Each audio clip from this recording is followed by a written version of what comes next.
집값 과열이 계속되면서 정부가 이번 주에 또 한 번 고강도 부동산 안정화 대책을 내놓습니다.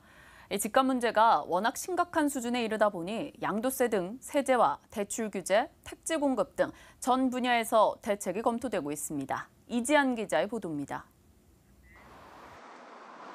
지난 1년간 잇따라 쏟아낸 부동산 규제에도 불구하고 집값이 다시 치솟자 정부가 이번 주 세제와 금융, 주택 공급을 총망라한 강도 높은 종합대책을 내놓을 예정입니다.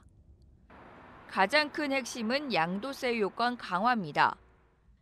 정부는 서울 25개 구 등 총 43곳의 청약 조정 대상 지역에서 1주택자에 대한 양도세 비과세 요건을 실거주 2년 이상에서 3년 이상으로 강화하는 안을 검토하고 있습니다. 조정 대상 지역 내 2주택자의 양도세 면제 조건은 종전주택 처분 3년 내에서 2년 내로 줄이는 방안도 담길 예정입니다. 아울러 종합부동산세 최고 세율도 조정될 전망입니다. 종부세를 더 강화해야 한다는 목소리가 나오고 있는 가운데 여당은 고가주택의 과세 구간을 더 세분화해 최고 세율을 현행 2.5%에서 3%로 올리는 방안을 주장하고 있습니다. 똘똘한 한 채 수요를 잡기 위해 1주택자에 대한 종부세 부과 기준을 현행 과표 9억 원에서 과표 6억 원으로 내리는 방안도 거론되고 있습니다. 임대사업자를 대상으로 한 대출 규제도 심화됩니다. 최근 주택 매입 수단으로 악용되고 있다는 임대사업자 대출에 주택담보대출 비율 LTV 규제가 새로 적용될 방침입니다.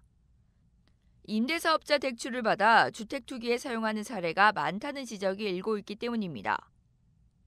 이번 대책의 가장 큰 관심사 중 하나는 공급 확대 방안입니다. 정부는 소규모 재건축 규제 완화와 함께 수도권 신규 공공택지 지정을 추진하고 있습니다. 앞서 공개된 경기도 안산과 과천, 광명 등 8곳도 신규 공급 택지 물망에 올라 있습니다. 공급량이 그래도 좀 꽤 많으면은 그러면서도 이제 강남에 가까운 지역이나 또 수요자가 원하는 지역에 공급이 된다 그러면 주택 시장에는 안정화에 상당히 도움이 될 거예요. 고삐 풀린 집값을 잡기 위해 정부가 수요 억제책과 공급 확대안을 총망라한 대책을 내놓을 예정인 가운데 규제 내성이 생긴 시장이 어떻게 반응할지 주목됩니다. 머니투데이 방송 이지안입니다.